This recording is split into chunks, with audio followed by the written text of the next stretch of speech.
Welcome to the 85th annual meeting of Tri-County EMC. Glad you're all here, appreciate it. And at this time, I would like to ask Bennett Gibbs to lead us in an invocation. Good afternoon, everybody. If you would, bow your heads. God, we come to you in prayer today with thankful hearts for your goodness and provision for Tri-County EMC, its employees and members. We thank you for the blessings that you've given us this year and for all you've allowed us to accomplish. We ask that you would continue to give us wisdom for our leadership as we look toward next year and your guidance in every decision made. Today, we're especially grateful for your protection this year, and we ask that you would continue to look over us in the year to come. Draw us near to you and be with us as we continue to serve our members and our communities. And now, as we go into this meeting, we ask that your peace and presence be with us. Bless us and bless our nation. It's in Jesus' name I pray. Amen. Amen. Thank you, Bennett. And if you would join me in the flag and a pledge of allegiance. I pledge allegiance to the flag of the United States of America and to the republic for which it stands, one nation, under God, indivisible, with liberty and justice for all. Thank you. This time I am going to turn the meeting over to Billy Jerles, the attorney for Tri-County EMC. Good afternoon, ladies and gentlemen. Welcome. It's good to have you with us. And for those of you that'll be watching on video, thank you for your interest. At this time, I call the business meeting of the annual meeting for Tri-County EMC to order. Article 3.04 of Tri-County's bylaw provides for the determination of a quorum for your annual meeting. Attendance in person, by proxy, by letter of authorization, by voting by mail ballot, or voting electronically of at least 150 members of the cooperative shall be required for the transaction of business at any meeting of the members. I have been provided with evidence that 1,225 members are counted in attendance by the methods previously described, and I therefore declare that a quorum is present and business meeting may proceed. At this time, as a bit of a formality, but we need to close registration in accord with the bylaws. Do I have a motion to close registration? So moved. Is there a second? Second. Is there any discussion? All in favor signify by saying aye. Aye. Any opposed? All right, the motion carries. Registration is closed and the business meeting may proceed. This time I turn the podium over to Tri-County's Chairman Brenda P.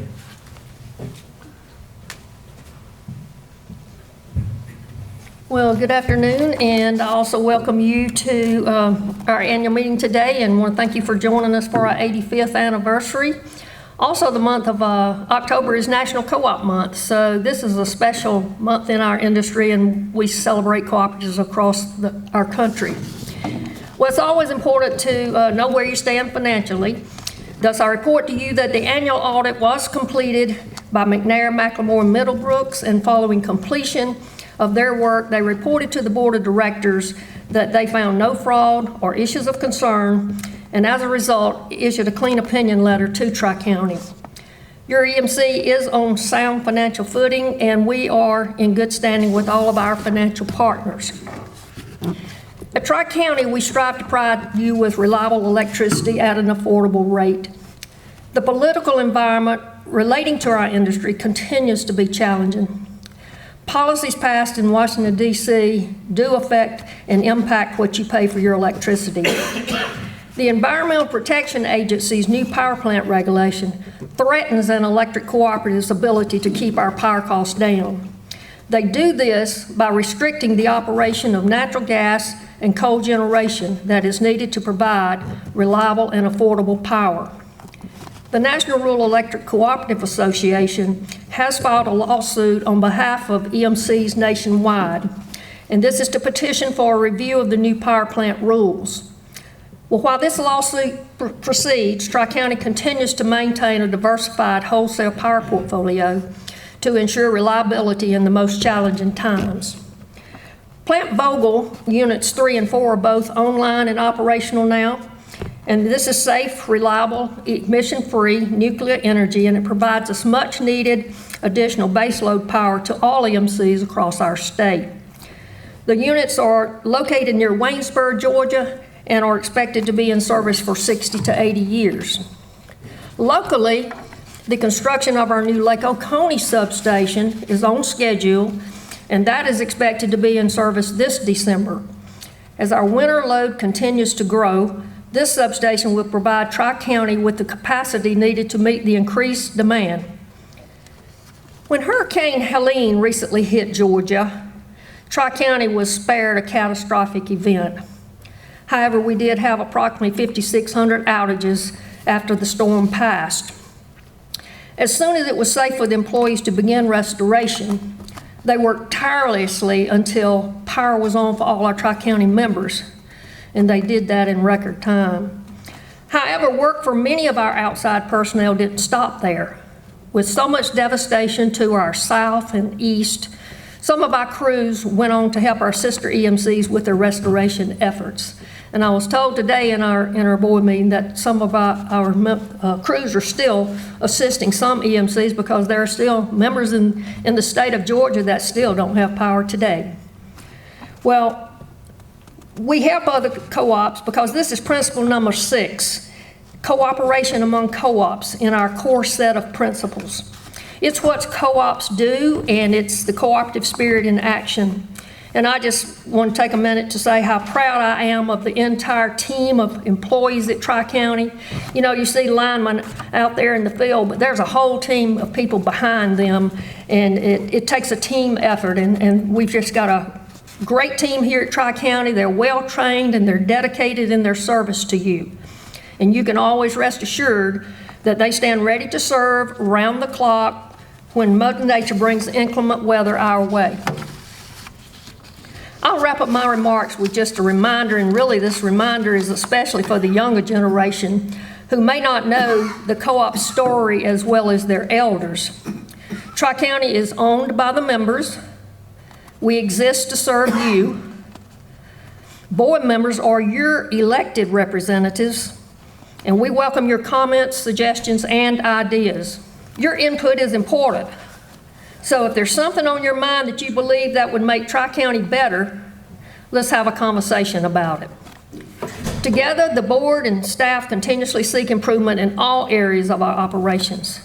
We have always focused on providing you reliable power and exceptional service, and that will continue. As we strategically plan for the future of Tri-County, we will continue to be guided by the 7 cooperative principles that have stood the test of time. And for your reference, those guiding principles are printed on the last page of the annual report you should have received today. Again, I want to thank you for your attendance. It is indeed our privilege to be of service to you. That concludes my remarks, and next our CEO, Ray Grinberg, will bring his report.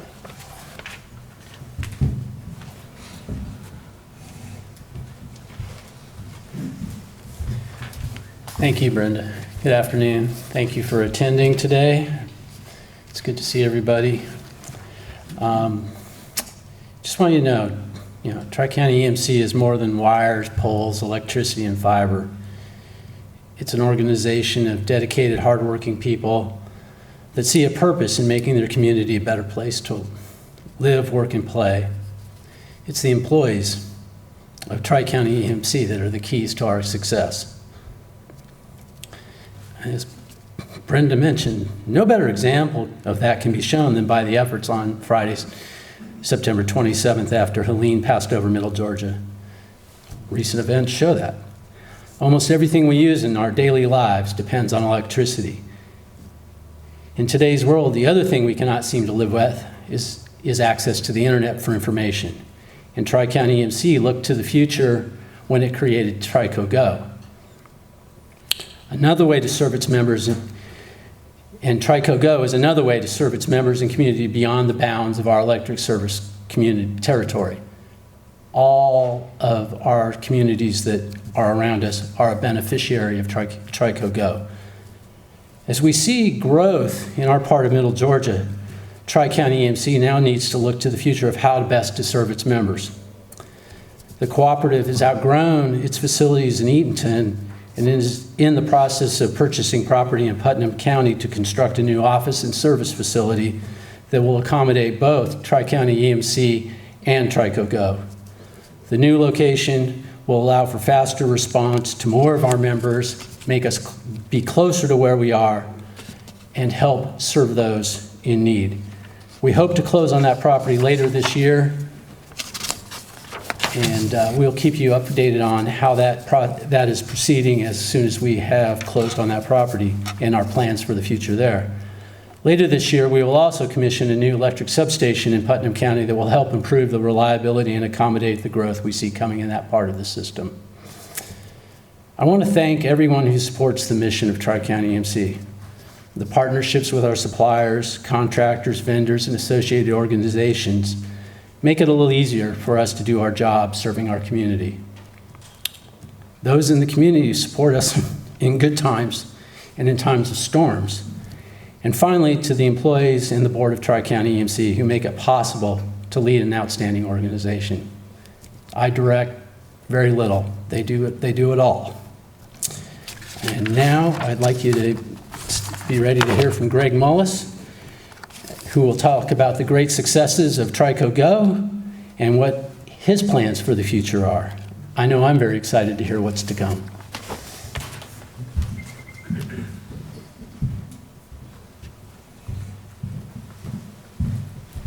Thanks, Ray. Good afternoon, everyone.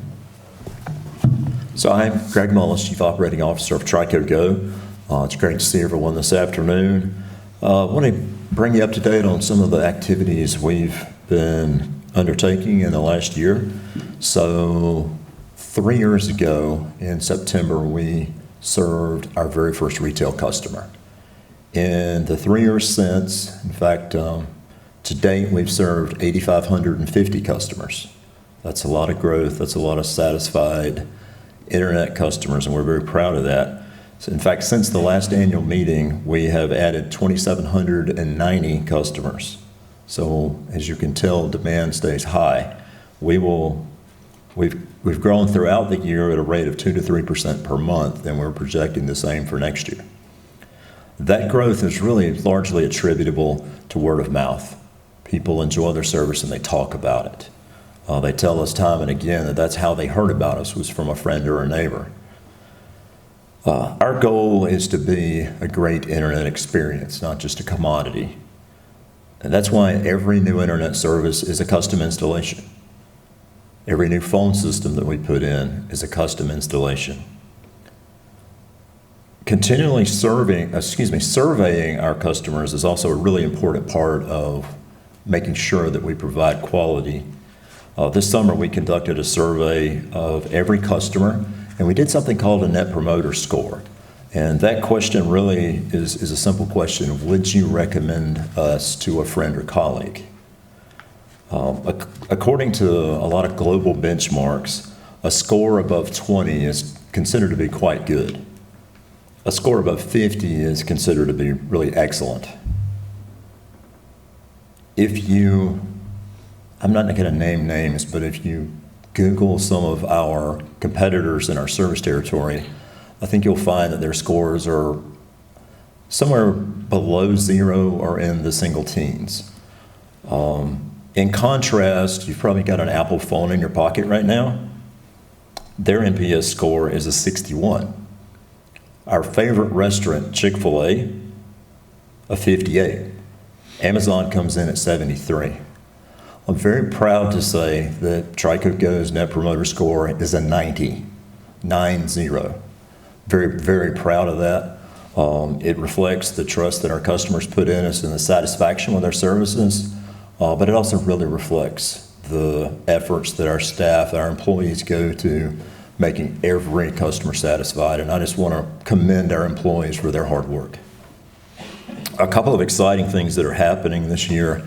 Recently, you may have seen coverage of the CareSource grant that we got to provide Wi-Fi coverage to some recreation complexes not just for community development, but for folks who haven't been able to get our service to be able to take and log on and do schoolwork. Well, that same technology we've been able to apply for the spaces that many of us extend outside of our homes. If you're like me, you probably love to sit outside and read a book, sit by the pool, sit on the dock. Our new weatherproof, hardened outdoor extenders allow you to extend great Wi-Fi service outside of the home to all those areas for just pennies a day. That's been very popular. We really haven't advertised it much, but it's something that I think you're going to see really differentiate us. It's something that we can offer to add value to your home and to your quality of life. And finally, I want to talk about our business customers just a little bit. So for our business customers, we're excited to announce that we're introducing enterprise voice systems. These are VoIP, voice over internet protocol systems. They can be customized for any size business, whether it be 3 people or 3,000 people.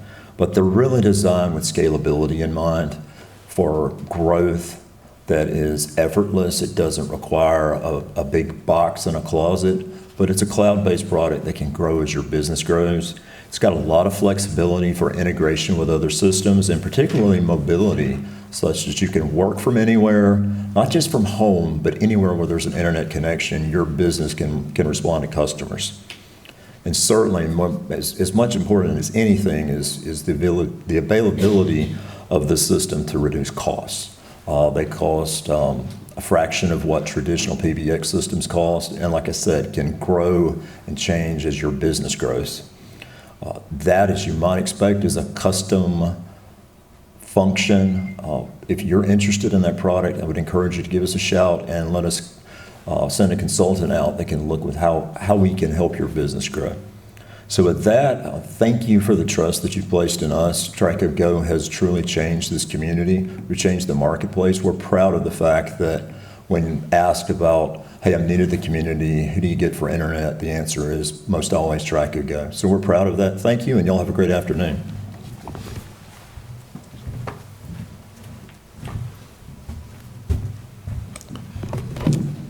All right, folks, we've got a few formalities that we need to go through in order to comply with the bylaws. Article 308 of Tri-County's bylaws set forth the order of business for the annual meeting. You have the agenda before you. It's handed out. Do I have a motion to approve the agenda for the meeting? So moved. Is there a second? Second. Any discussion? All in favor signify by saying aye. Aye. Any opposed? All right. We'll go ahead. The minutes of the prior annual meeting were furnished to you with the election ballot. Without objection, I won't read the minutes, and we'll announce the vote. Is there any objection? Hearing none, the minutes of the 23 annual meeting of members was sent with the election ballot, and the minutes were approved as presented, 1,120 to 8. Also, with the notice of this meeting via the current lines and the U.S. mail, proof of due delivery thereof is before me by affidavit of the U.S. Postal Service. From the evidence presented, it appears all requisite notice and proof of delivery has been complied with pursuant to Tri-County's bylaws. Is there any objection to the notice of delivery of notice from any member? Hearing none, thank you. Tri-County's bylaws provide in section 3.07 that the Board of Directors, at least 90 days before any meeting of the members, appoint a Credentials and Elections Committee consisting of 9 members of the cooperative who are non-existing directors or known candidates for directors and who are not close relatives or members of the same household of existing directors or known candidates for directors, nor shall they be members of the nominating committee. It is the responsibility of the Credentials and Elections Committee to establish or approve the manner of conducting member registration and any ballot voting, to pass upon all questions that might arise with respect to registration of members in person, to count all ballots cast in the election or any other ballot or vote taken, to rule upon the effect of any ballots irregularly or indecisively marked, and to pass upon any protest or objection filed with respect to any election or conduct affecting the results of any election. In the exercise of its responsibility, the Credentials and Elections Committee may request the advice of counsel for the cooperative. The 2024 Credentials and Elections Committee are Wendy Vaughn, Diana Simmons, Norma Hancock, Stacy Holder, Hank Rand, Danny Blair, Ronald Cowan, Frank Moss, and Paul Gardner. Please let's give them a round of applause for their service.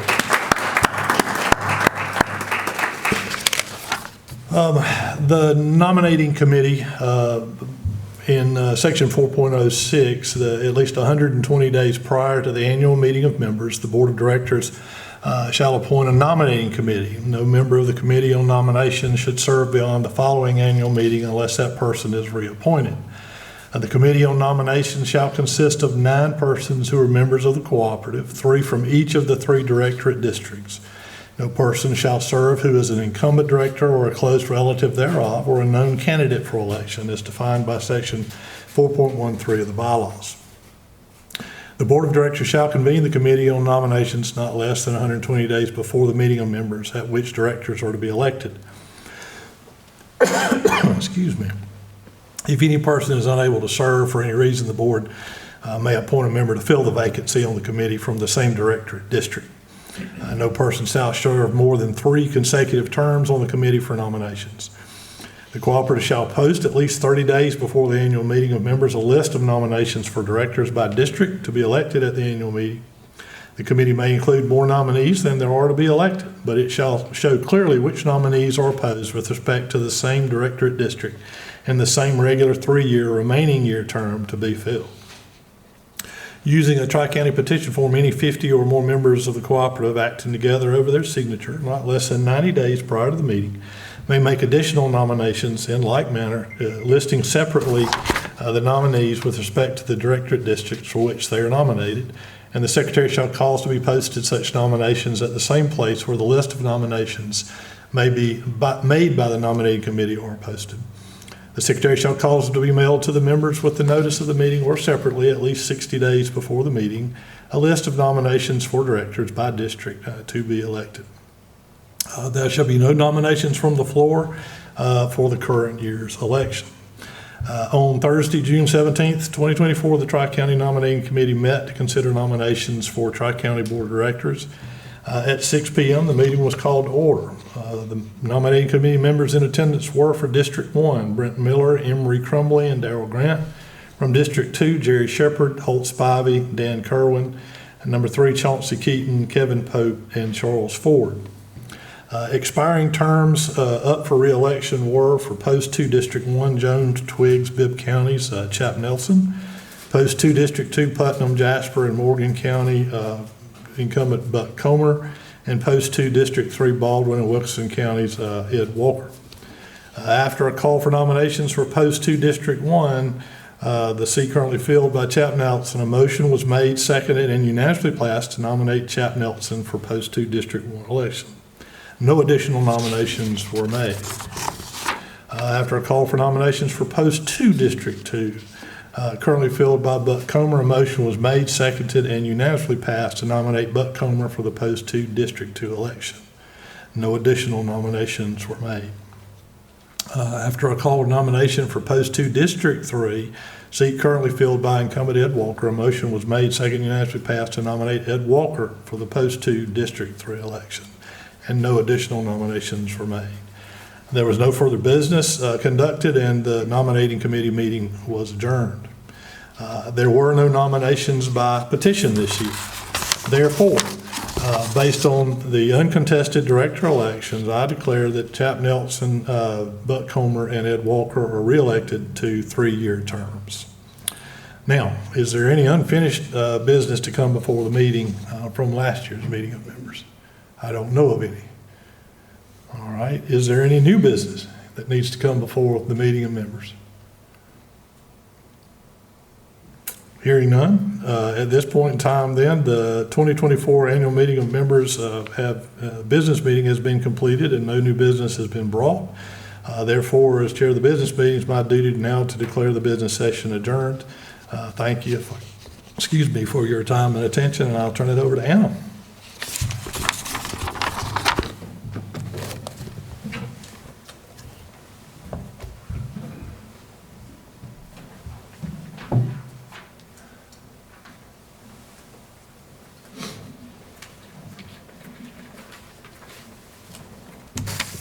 Good afternoon, everybody. My name's Anna Smith, and I'm the communications specialist here at, oh, I appreciate that. Thank you. I'm the communications specialist here at Tri-County EMC, and this is Courtney Snyder to my left. She's the administrative assistant. She's going to help me with our prize drawings today. So every Tri-County member who voted in this year's election was entered in a ballot drawing for either a $500 bill credit or one of 10 $50 bill credits. So we'll start by drawing, I'm sorry, I'm out of breath. I'm pregnant, 7 months, so I'm just run out of breath up here. Bear with me. We'll draw for the $500 bill credit first while everybody's still in the bucket, and then I'll put it up here and we'll announce it at the end.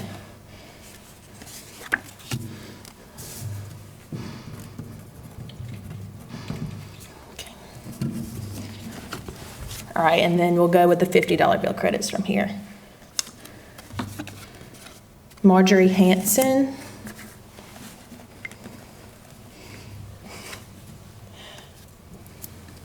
Glenn Phillips. Cecil Patterson. Courtney. Okay. Lenny Elsperman. Joseph Thompson.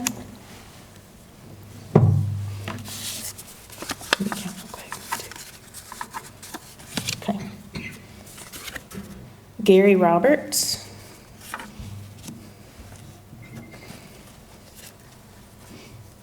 Sorry. You're stuck together. Thank you. Janisa Daniel. Need 3 more. Sandy Bishop. Don King. And lastly, we have Wanda Clements.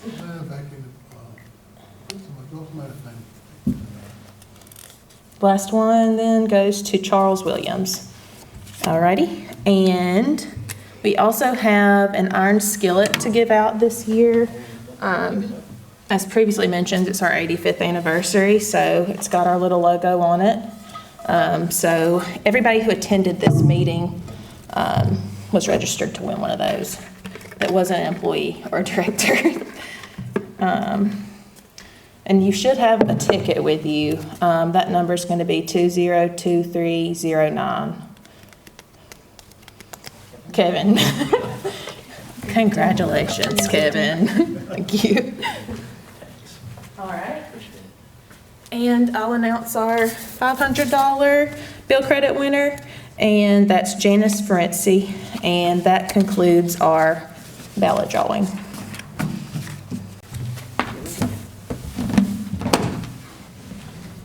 Thank you. Thank you, Anna. Thank you, Courtney. Hope you enjoy the skillet there, Kevin. Don't dirty it up too much. It's a nice logo in the middle. At this time, before we adjourn the meeting, I'd open the floor for any members' comments, questions, concerns. If you have one, please let me know. Otherwise, we are going to adjourn the meeting, and I thank you much. Meeting adjourned.